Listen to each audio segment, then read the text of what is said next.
I'm really excited about today, our conversation with Kathleen Noonan, from the President and CEO of the Camden Coalition. I can remember during the 90s, there was a young man, a young physician named Jeff Brenner, and he had presentations on a thing called hotspotting, where he could geographically locate super utilizers, that 1% that creates 25% of expenditures in healthcare. He would create, from the hotspots, he would create teams of social workers, nurses, community health workers, and they would intervene. They would use data, they would use relationships, and it would reduce admissions and it would reduce costs. He was highlighted by Atul Gawande, and it was a hot topic. It was maybe this is the answer kind of promise. And lo and behold, the study comes out and it shows that not so much. It didn't reduce admissions. So today we're going to get an update on the Camden Coalition, how the care model has been evolved and changed. And we're also going to talk about leadership because I think Kathleen has really modeled, I think, trustworthy leadership. And I'll explain later why that is. And then we'll talk about the role of trust in the care model that they use, and why it was so important during COVID. So give us an update, Kathleen, about the care model, and let's get, you wrote an excellent article in Health Affairs and saying, listen, what we didn't have was a structure, a social service structure that was vibrant enough to really pull off the model. And what we were left with was the medical model. And we know that the medical model for this population of complex cases and multiple diagnosis and with heavy social needs is just not enough. So I've spoken enough, Catherine. I'm going to pass this over to you to kind of give us an update on the care model. And Kathleen, to correct anything I might have said about Camden Coalition. Great. No, that was terrific. So thanks for having me. It's great to be here. We love talking about our RCT, the randomized controlled trial that came out 2 years ago, this January 9th, but who was counting? I should say I joined the coalition in March of 2018. I did not know the results of the RCT at the time. I came from the Children's Hospital of Philadelphia, where I started a children's research center with a pediatrician. I'm a lawyer that was really focused on what we'd now call sort of social determinants. I knew that regardless of which way the RCT came out, it was going to advance the evidence base and advance the discussion. And so I wasn't really afraid of a null effect, and I don't think my team was either. And it was a great experience for us to really just dig in and learn a lot about data to do that. So, you know, when we first started out, which will be 20 years next year, you know, we looked a lot at the healthcare system and what the healthcare system wasn't doing. And that's why our model really focused on care teams that went out into the community, and care teams that at the time it was very unusual to have a nurse, a social worker, and a community health worker actually going out into the community. But, you know, we sort of early years, right, thought that might be enough, although we obviously, because we ask patients what they want to work on, really focused on domains outside of healthcare. But I don't think it wasn't until as the RCT was unfolding that we really became clear to us how much was not there. So during the RCT, we started a housing program to respond to what we saw in our clients. That didn't start until 2 years into the RCT. During the RCT, we tried to get a medical legal partnership off the ground.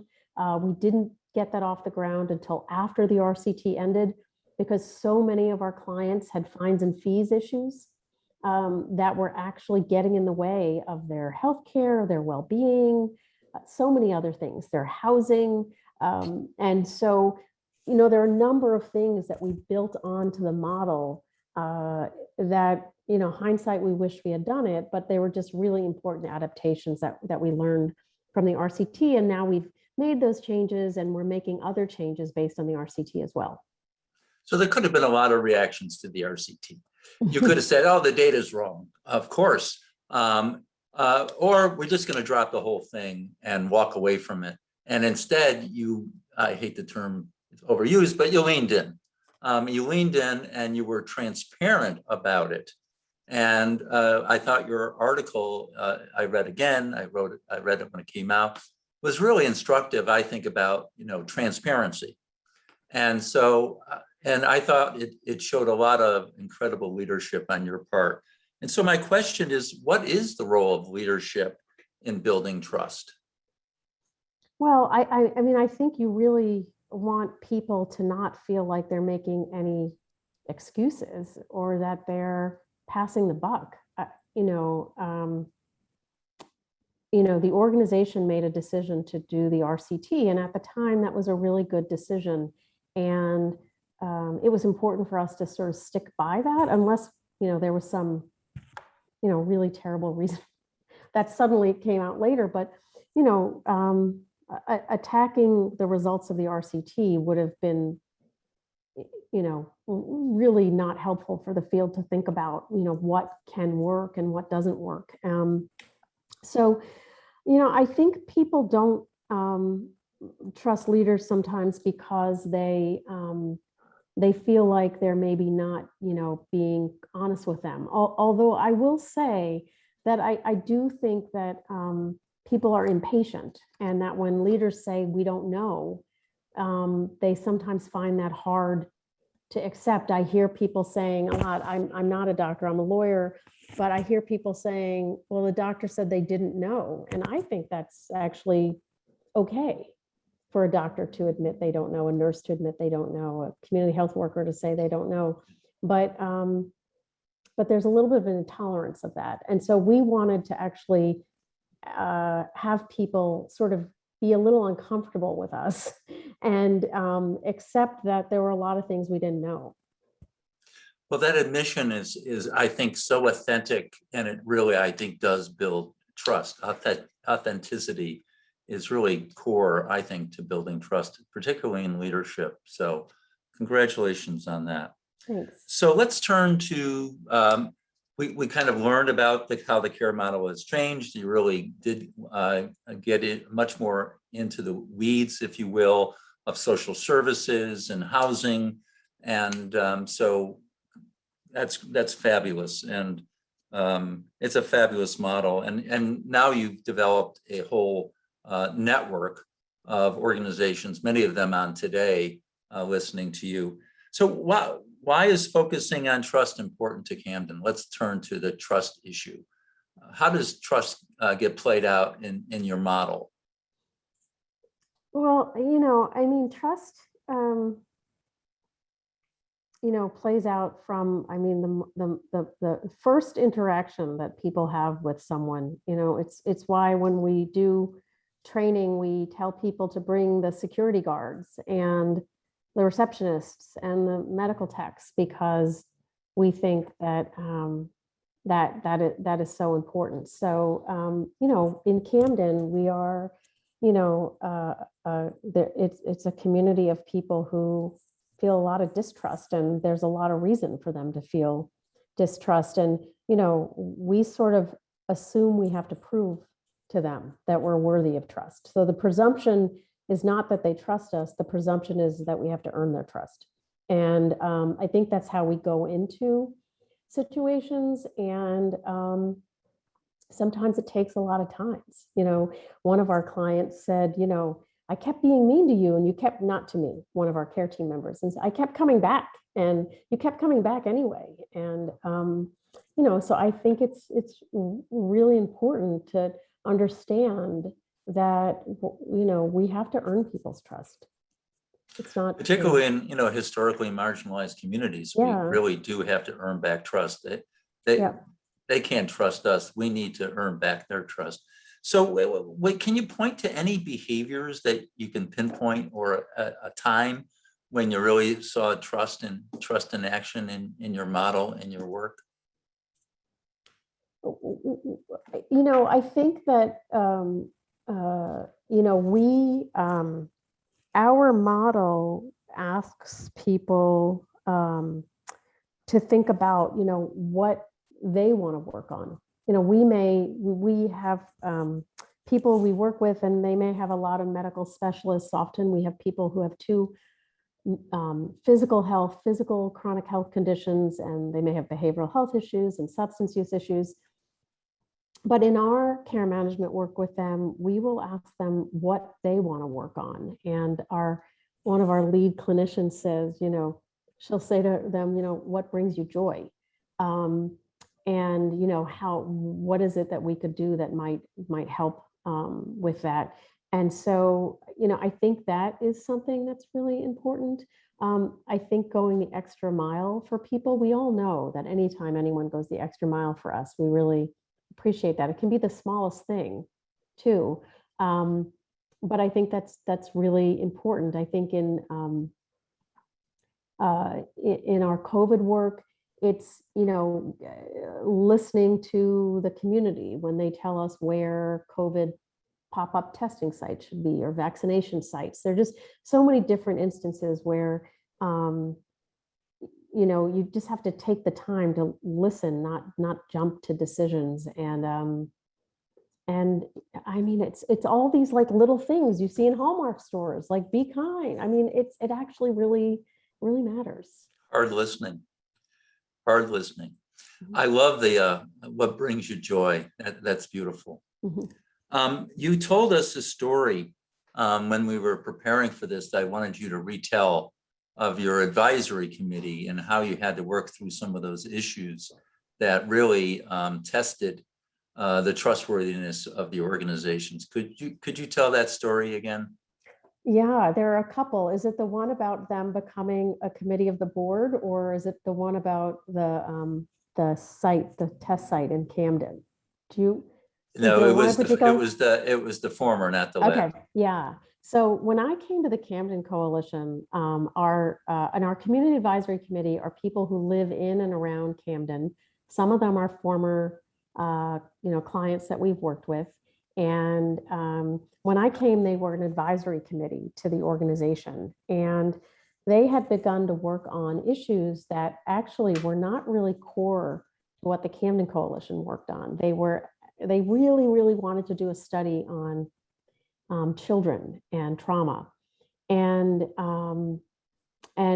they were really somewhat unhappy with us that in terms of how we were staffing that. And one of the problems for us is that we had partner organizations that worked on children and trauma, and we were not children and trauma. Like, we didn't hold ourselves out to be children, trauma experts. And so I had lots and lots of conversations with the community advisory committee and community advisory group. And we basically put some options on the table for them, because it was clear they had to really decide what they wanted to do.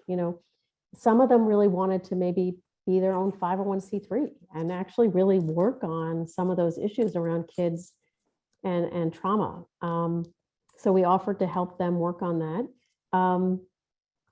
Some of them wanted to stay as an advisory group to the coalition, but they wanted a lot more latitude in terms of what they worked on. And we said that was fine, but that we really were an organization with a mission that wasn't focused on that. And so we obviously could have them stay affiliated and give them space, but we wouldn't be able to staff that issue in quite the same way. Or we could convert them into a committee of the board. where the chair and co-chair would become trustees of the organization. And they would have more responsibility for the organization, and the trustees really are who I report to, and they would also get budget information and participate in our annual goal making. And they actually decided in a vote of about 40 people to become a committee of the board. And it was unanimous vote. They really wanted to do that. And so that, it took about, I came in March, that vote was in December. So it took about eight months to really figure out options and what they wanted to do. And but we have an even stronger community advisory committee now. I love that they're part of the board. We're actually going to increase in our bylaws the number of them that are trustees. So it's really worked out really well. That community engagement is just so key to your organization, and I think all healthcare organizations as they think about building trust. Yeah, I do want to hear the other story, though, Catherine, about the COVID and yeah. Well, the other story was just that our local partners decided when COVID, when we were first dealing with COVID back in like April of 2020, to put a big drive-through testing site in a part of Camden that people who worked on the ground in our organization and then our community advisory committee, they thought it was a terrible idea. And so we let, our partners know, and the horse was really already out of the barn. The site was going to run, and it turned out that the site, probably more than half of the people that went to the site were from the suburbs, not from Camden City.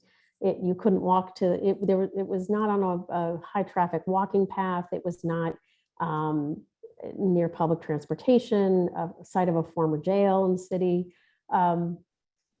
But we worked with our partners, and that site rolled out in April. And every September we have a board retreat. And now we have the trustees from the Community Advisory Committee on the board. And we said we were going to have a conversation about what went well and what didn't in COVID. And, we really put on the table that didn't go well, and that none of us were listened to. But because it is not always just they're wrong and we're right. It was, as I said to my team, like, we weren't the second or third call. What do we need to do to make ourselves more present and to be the group that you can't pick up the phone and say, I have this idea, we're thinking about, putting this up. And now we're part of a weekly COVID call. And, something like that, we would be providing early advice. But again, in the beginning, we were very healthcare focused. And then I would say we were health and social service focused, but we weren't necessarily even government focused. And I think that COVID has made us much more aware of our county government, city government, state government partners, and really having relationships with them is important. It's really impressive, Kathleen, how you've evolved the organization, and people talk about learning systems, but you really are a person and an organization that wants to improve, wants to learn, wants to advance, wants to evolve, and not stuck in their ways. And the organization is so good that you've tried to spread that organization. So we were a part of what you called the beehives, and you had a meeting, a conference on Zoom with your member organizations about the complex healthcare network. So tell us about that meeting and what were the big takeaways from that. And I enjoyed the beehive. You can explain what a beehive is to the audience. Yeah. Well, we have an annual conference every year, and I'll just say next year it's going to be in Sacramento, September 21st to 23rd. The conference is a conference that is run out of the National Center that's part of the Camden Coalition, that is focused on people with complex health and social needs. And we really serve, the National Center serves as a home for the community of providers that is really working at that intersection. And And our beehive in the real thing is actually a great hall that has, it's not just it's not a vendor hall. It's a hall where people can go and sort of strike up a conversation about, what's building trust, right, at ABIM, and how are you doing that, and what does it look like? So, because often the workshops and the plenaries don't really give people an opportunity to talk to people about the projects they're working on. And so the beehive is supposed to be that. We do it as networking too. It's where all our networking happens, and cocktails or coffee, and so it's just a great place to be able to meet other sort of like-minded people. We had a great time, and we talked about how you build trust in an organization. It was great. So if you were to rewrite, I had a professor down at BD, and he always said, you're going to be judged on what your objectives are. So if you were going to be measured today, what would be that measurement set look like today? On the Camden Coalition work? A few things. I mean, I think our work has actually expanded beyond the care management work because we have become very expert at other things because of what we had to build to be able to do our care management. So we've become very expert on changing clinical workflows, which I know sounds really not very exciting, but it's very important. And we've become very expert on running a community data exchange because that's really necessary for us to be able to actually work with other providers. Most organizations that are helping our clients actually can't afford Epic. And so we're trying to sort of link those organizations and us to those Epic systems and vice versa. So I'd say if we were going to be measured, we are not opposed to the sort of measures that, are more traditional, like readmission. We're not saying sort of throw those out. But at the same time, we know that there are measures that we weren't able to study in our RCT because the RCT was based on just big administrative data sets that we think are really important to show that people are getting better. Are they attending AA, NA meetings? Are they seeing family members? Are they, taking their medication? Are they seeing their doctors? Those things are actually really important. And today we would be much more, we would really sort of push to be able to collect that in addition to tracking administrative data sets. I think that we also really hold ourselves to how many of the organizations in our own community have access to data and have access to data supports. And then when we work through our national center doing TA in other places, we look for those same things. Are we helping people create care management navigation that's really person-centered? Is the infrastructure in place for the organizations to be able to do their work? Does the clinical flow relate to getting an appointment after an admission? It can. The time it takes? Yeah, actually, that's really interesting. Yes. One of the things we learned from our RCT, and one of the reasons why we started to do clinical redesign, is because we found that we would connect with our clients, but we couldn't get them into primary care. That it took weeks and weeks to get them into primary care. And so we actually engaged all of the primary care offices in Camden to change their workflow so that in addition to having sort of sick appointment visits, they had new patient visits or aftercare visits for Medicaid patients who'd been discharged from the hospital.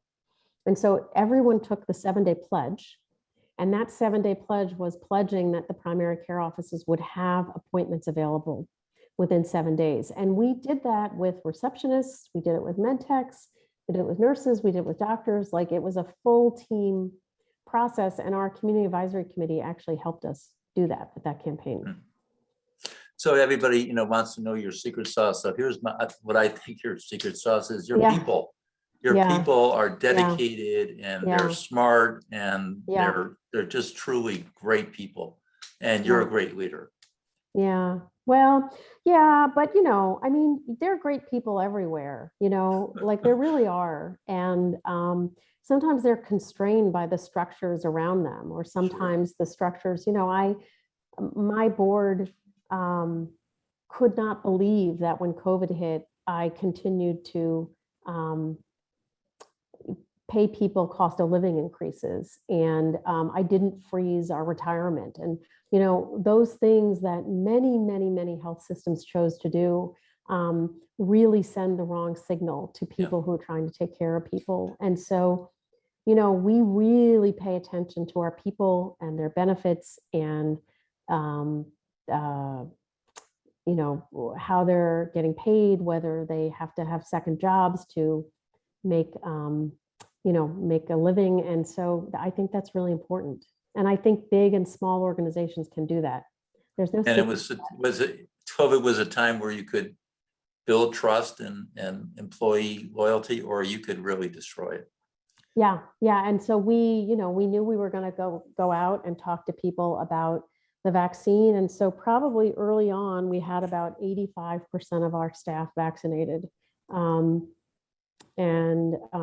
Now we are under a mandate, so everyone is vaccinated unless they have an exemption. But we worked really hard to figure out how to sort of deal with issues within our own organization around vaccination. So we're going to open this up. Kathleen, thank you so much. Yeah. And you're going to get hopefully some questions, and then if there's no questions, we'll just continue our conversation. But I'd really like to give time for some questions. And I'm supposed to know exactly what to do during this time. Yeah. And I think I'm supposed to call on people as they raise their hand or put things in chat. And let me just see if there's anything in chat that we want to know. Somebody said, thanks for sharing your journey.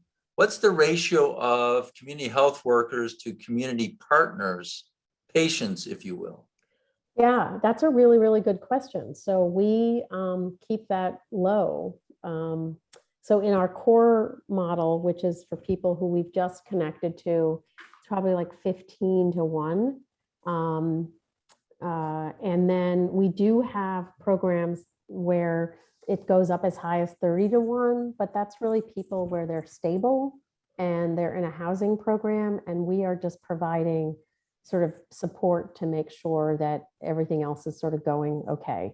And if there's any kind of crisis, that we can come in and help them stabilize. So I would say in the beginning, you need a really high, low staff to client ratio, and it can go up depending on the sort of the acuity that you're dealing with.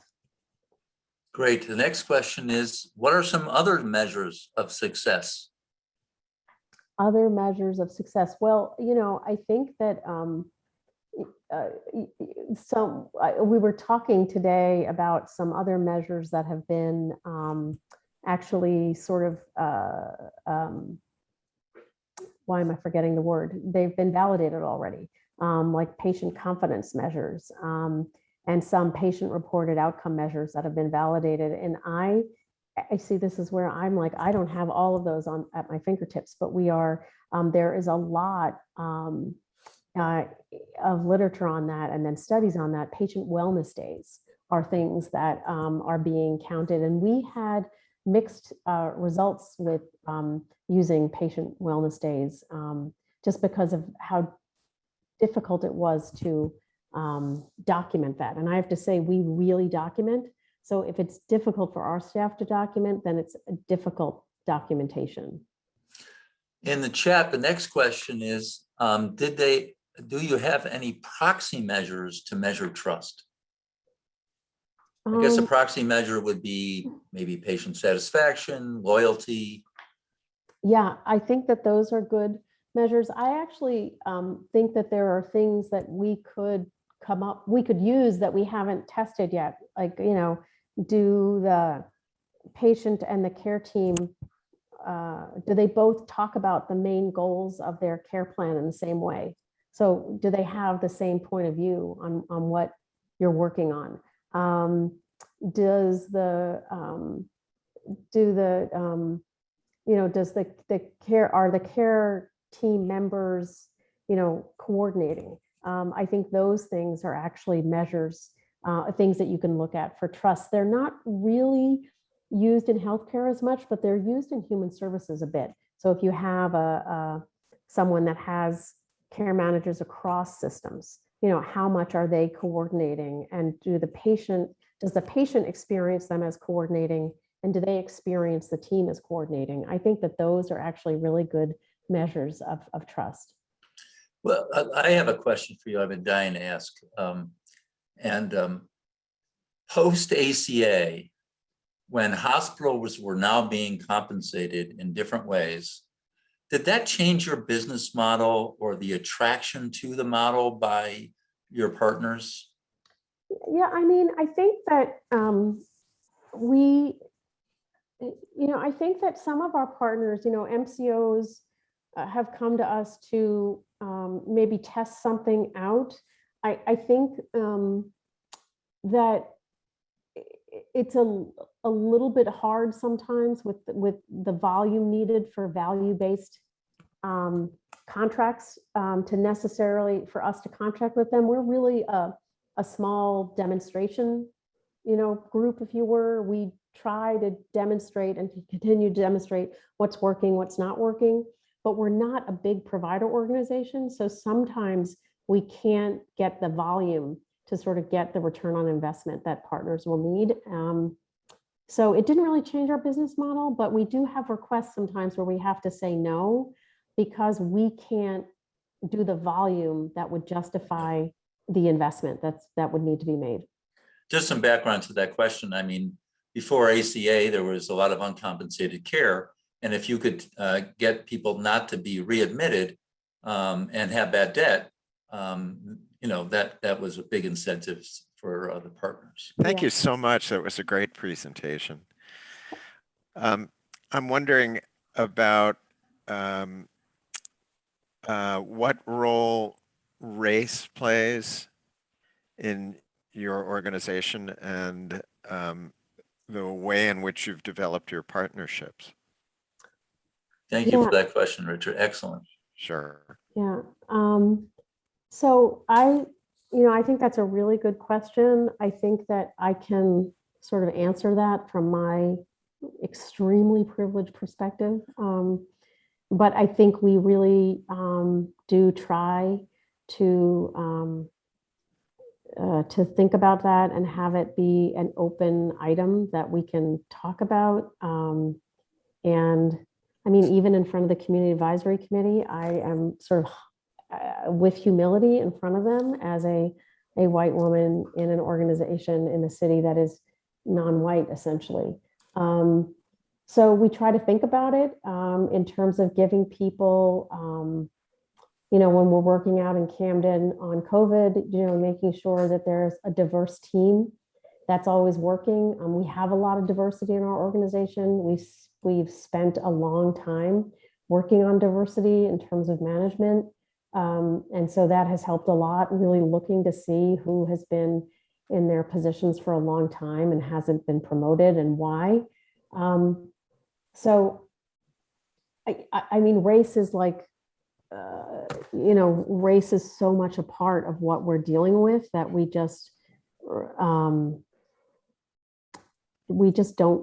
forget that. It's just really part of our conversations and part of who's the right person to go in and have a discussion, and who's not and why. And again, I think diverse teams are really strong. And so we really try to, sort of anchor from that perspective.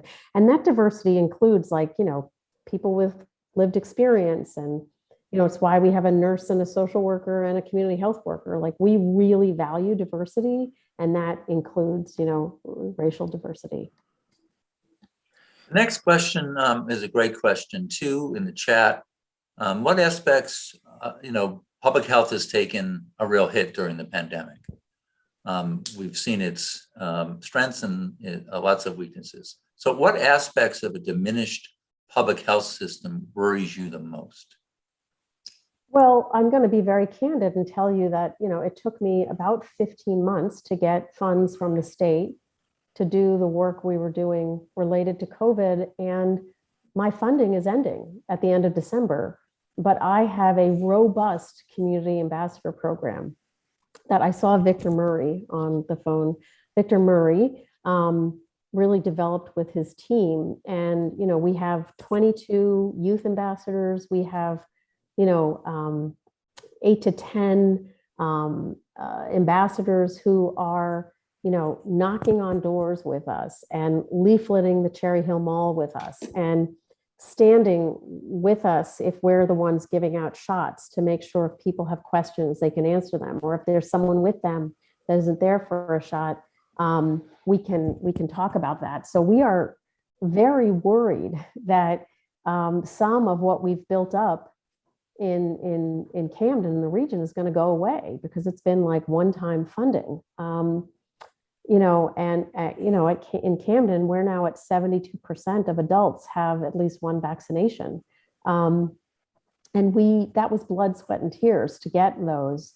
But we see a great opportunity because of that work to be able to build on it. So Victor's here. So Victor, please. Yeah, jump in. And I think, to Kathleen's point of even just the level of investment, right, that it takes in terms of building, right, those type of programs, right? And so, when we talk about public health, right, who are the different individuals, different sectors, organizations that touch, right, the public community, right? And so traditionally, largely from healthcare, but as we look at our local communities, there are other persons who can be assets, right, and can help to bridge that gap. And so that ambassador program is what we like to think of as long-term public health infrastructure, right? And so how are we building that cohort in order to tackle, COVID today, but the next crisis tomorrow and the next crisis 2 years from now? And so, yes, with a cliff in terms of finances in view, but something that, we're stubborn and we'll continue to figure out how we plug those gaps so that the work can move on. Thank you. Thanks, Victor. Yep. So, Kathleen, thank you so much for doing this. This was great. I think the audience really enjoyed what you had to say, found it very interesting, and we did too. And I think you're a great source of thinking about how to build trust, particularly with communities.